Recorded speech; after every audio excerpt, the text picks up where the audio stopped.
Today, what I'm sharing with you is not something that I know a great deal about on grief and death. Yes, it's a hard topic, as everyone has mentioned before. But what I'm sharing with you is actually from my own personal testimony and experience of how I handle my grief after the death of my husband 3 years ago. And I want to state here that there is no fixed program that is tailor-made for any one person on how to handle his or her grief, because the grieving process is never neat and clean. And like Pastor shared uh, the other day about the 5 stages of grieving is not linear, that you can experience all the 5 stages in a specific order or in a systematic way, and then you're finished with it. Neither is there one system of order in which you can actually process your grief and arrive at a point where you can say you're totally healed. But if you make an effort to walk through your grief, you can be transformed by the pain, the grief, and the darkness. And actually, there are many tools to help you do that. What I'm going to share may touch a little on today's reading and also tomorrow as well in our BWJ. I think the other day Chandra also asked this question, how to grieve, and I hope my sharing can answer some of that question too. It was shortly after my husband's death that I was confronted by two individuals. One personally who stopped me and asked, "Why am I not mourning?" The other individual actually went to my son and asked, "Why is your mom not mourning?" The question actually both puzzled and startled me, because at that period of time, I myself also did not know how to handle my grief, you know, to come to terms with the inner turmoil, inside of me. But I began to search for answers. And the first thing that I actually do is to read up on books on grief.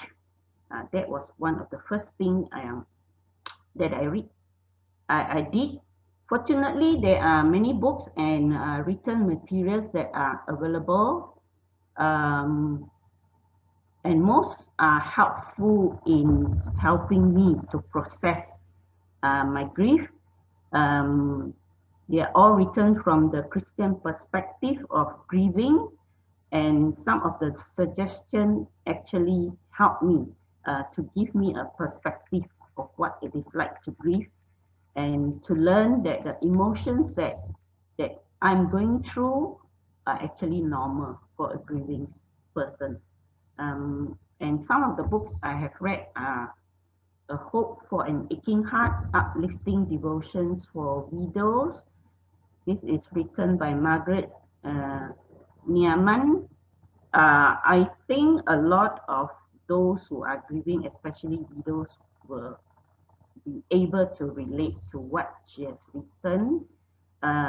There's another book, Life After Grief, Choosing the Path to Healing, written by Rebecca Hayforth Bauer. And the third book that also helps is Through a Season of Grief. This is devotions for your journey from mourning to joy. And you also find many resources in the Discovery series that are available in Our Daily Bread. If you have the app on your phone or your device, you can actually access that on your online. Yeah. The other day, Henry shared the cartoon of Charlie Brown saying "Good grief."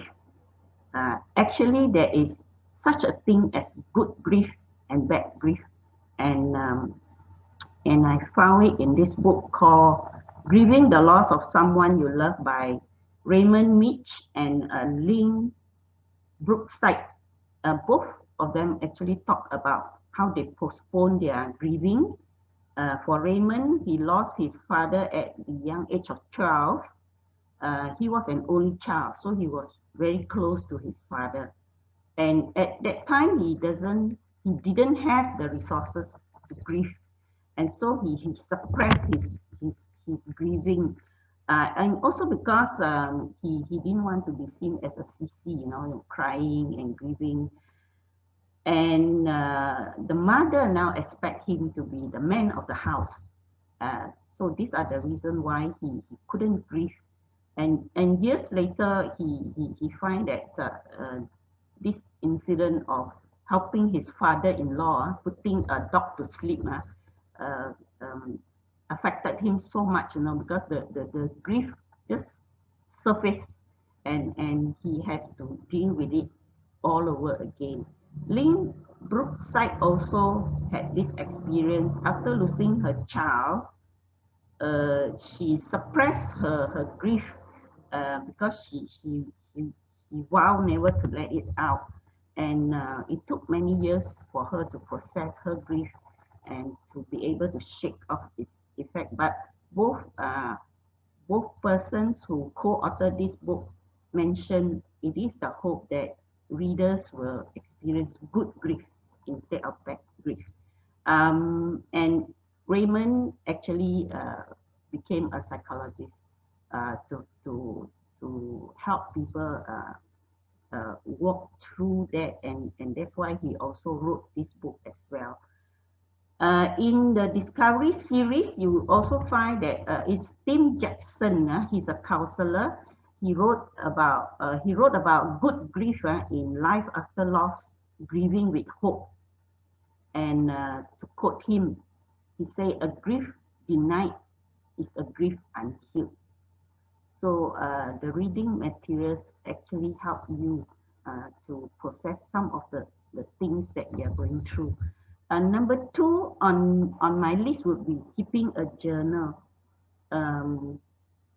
We all know about journaling. When you do your devotions and so on, you can journal. You can write down your thoughts, your emotion, your fears, your doubts, and in time you can actually process all your thoughts and so on by going through the notes that you have journaled. I did not have a systematic form of journaling. Was rather haphazard. But looking back at some of the things that I have journaled, I was rather surprised at the intensity of the emotions that I've gone through. But it helps me at that point to know that, okay, I have gone past that stage, to come to terms with how I felt at that moment. We also know about C.S. Lewis, who actually lost his wife wrestling with grief by writing down his reflection into a series of journals, which was later published as a Grief Observer. That's the title of the journals. And he actually likened grief to fear. Fear, you will have many layers of emotions that you will go through. And I did not read his journals, but the quotes from the other authors actually bring up a lot of things that you can also relate to. Thirdly, you can join a grief support group. As far as I know, there are 3 churches doing it, FGA, Glad Tidings, and also recently, like about 3 years ago, Metro Tabernacle Church also started this, which is called Grief Share. Grief Share is a 13-week sessions which include a video seminar. This will touch on helpful information on grief-related topics. Then there is a group discussion. After watching the video, you'll break into groups. You'll be put into groups that you can relate to. Like, for example, if you've lost a spouse, then the whole group is for people who have lost a spouse. If you have lost a child through death, and then there will be another group. So this will be facilitated group small discussion. And you also have a personal workbook that you can study, and you can apply some of the concepts that are related or that are in the book. Honestly, I didn't want to go at first to this grief share support group when I was linked to the group. But finally, I made myself go, and I'm glad that I went, because among the group, with their sharing, I could finally relate what I went through with those who shared, certain issues that you think that you are the only one experiencing it, but suddenly in person, there is this person who also shared the same struggle with that issue that you are struggling to. And so I must confess that it is at this support group, that I began to get the healing.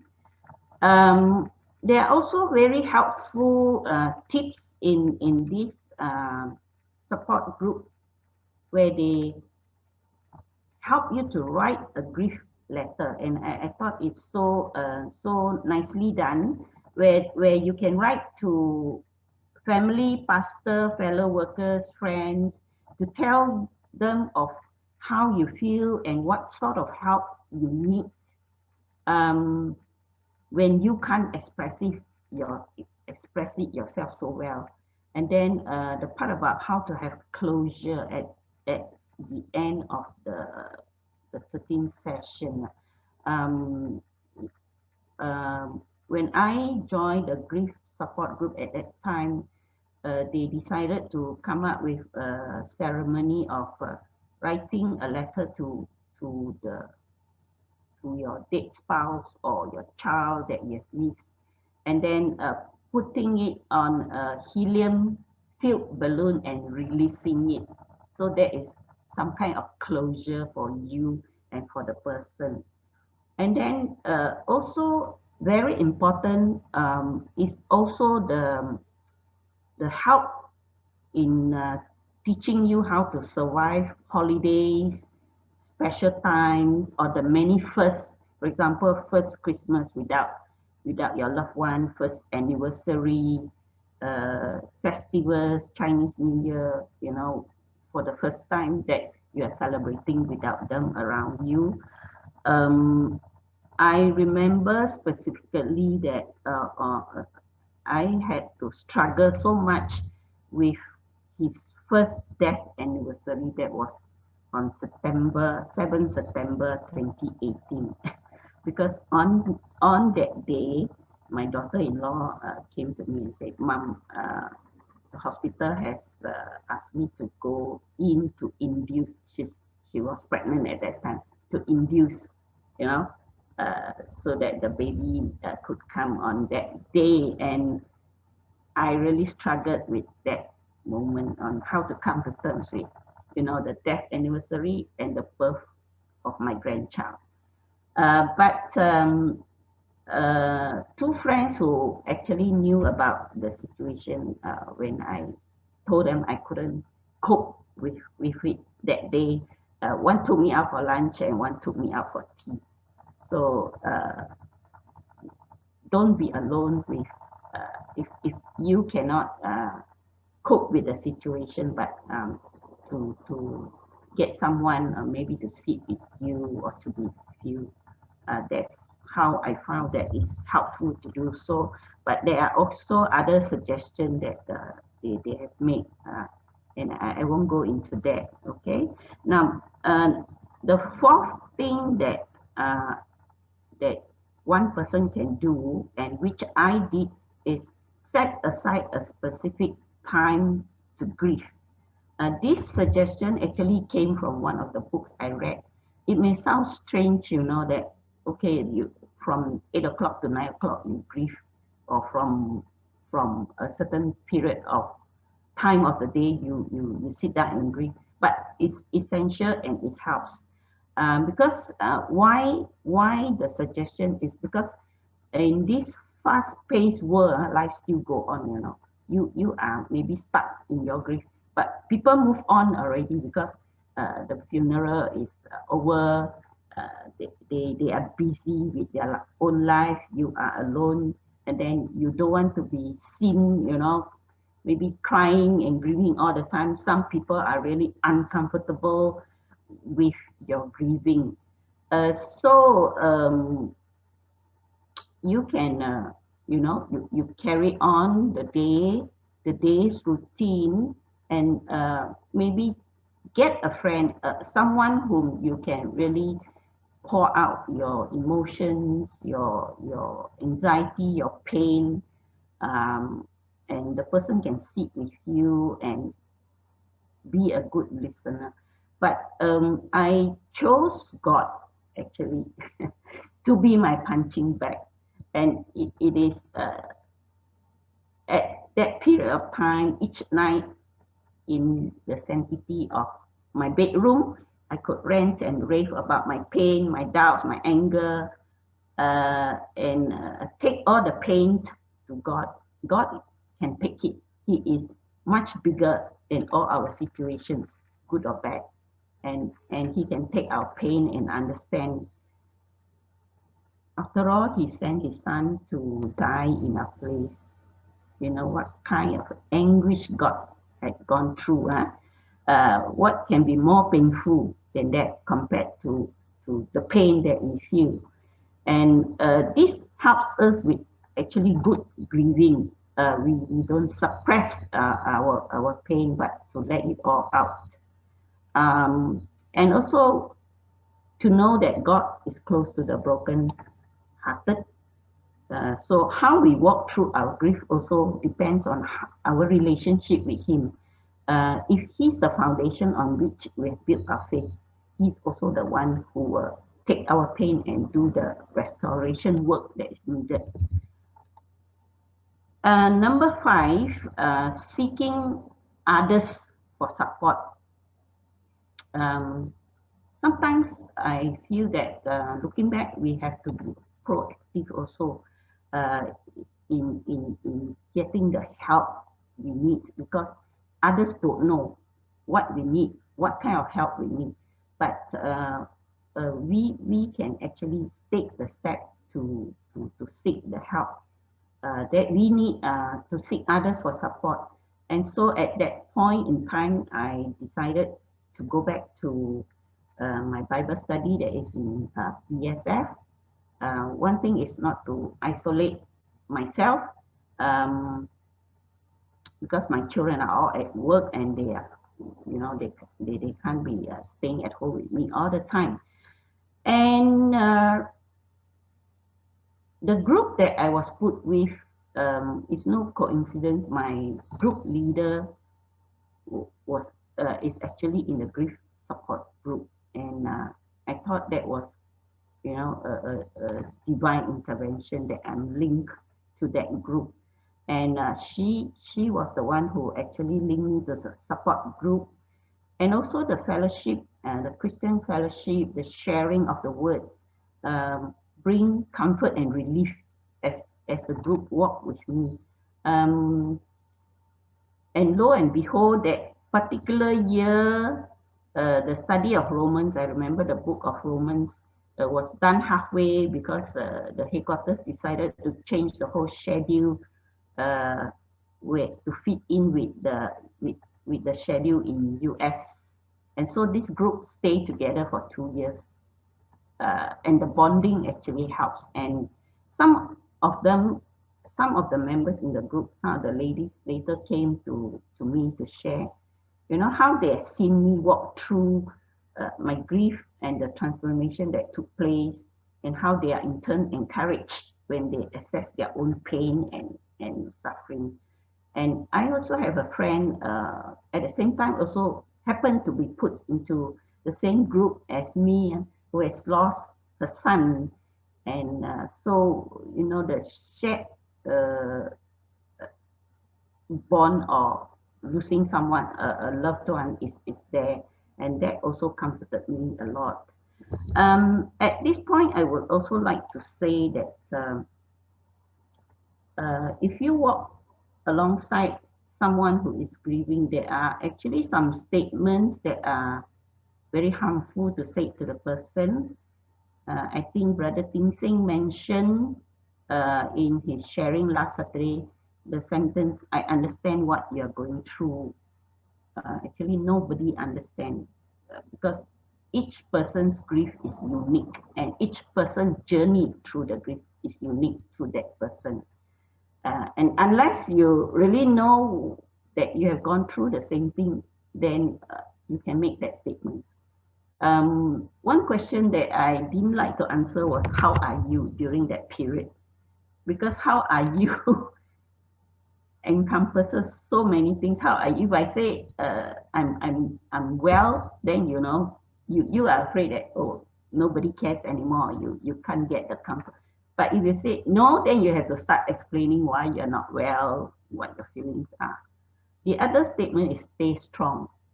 At that point in time, nobody can stay strong. Nobody can understand the pain that you are going through. Or statement like, it'll get better. He's in a better place or she's in a better place. But you forget that the person on this side of heaven, I'm still in this place. I'm still hurting. And don't pressure the grieving person about selling the house, the car, the drastic changes. And those many people do not realize that let's say you try to make a person move to a new place. Uh, one of the great stresses or one of the many great things that stress a person will be the trauma of moving house. I think that would be involved. And lastly, the last point that I would like to talk about is this is just a reflection, church support. It is said that the body of Christ has a pastoral responsibility to care and support bereaved persons who grieve. And the Bible basis can be found in Isaiah 61:2, comfort all who mourn. Romans 12:15b, mourn with those who mourn, and visit widows and the fatherless in their distress. This is one of the more famous verse that is quoted. The Bible actually tells us in many places that God will care for and defend widows. Very comforting to know. There are verses that talk about it in Psalm 68:3 and many others I've not listed down, but there are many. And there are also commands from God for us to take care of widows. Say in 1 Timothy 5:3-16, Jeremiah 7:6-7, and the last bit is what I like. It says God will punish those who cause harm to widows in Exodus 22-24. Exodus 22 verses 22-24. Okay, which says, do not take advantage of the widow or the fatherless. If you do and they cry out to me, I will certainly hear their cry. My anger will be aroused and I will kill you with the sword. Your wives will become widows and your children fatherless. Sounds very harsh, but I think the first part of the verse is quite comforting that God actually had a heart for the widows. And some statistics to show of the grief support in Malaysian churches. This was recorded 3 years ago. I don't know whether the statistic has changed, but it is said here 95% of bereaved Christians in Peninsular Malaysia believe churches should care and support them during their season of bereavement. 79% of bereaved Christians think their church overall care and support for them is inadequate and ineffective. 68% say that they would not tell the church of any dissatisfaction of the care and support. But however, we have other resources to fall back on also. I think if we know about it, for example, I learned that you can also go for the Rafa Ministry, which has a seminar on grief, and also from Elijah House. But in conclusion, I would like to say that ultimately God would be a greater comforter, and He's the one who will walk us and with us through the pain and grief. And many of my widowed friends can testify to the fact that it is their faith that has helped them, and drawing from God's strength to do so. Indeed, if we can, if I quote from 1 Chronicles 16:11, look to the Lord and His strength, seek His face always, and eventually, in God's time, your tears will turn to laughter and your mourning into dancing. Thank you. God bless.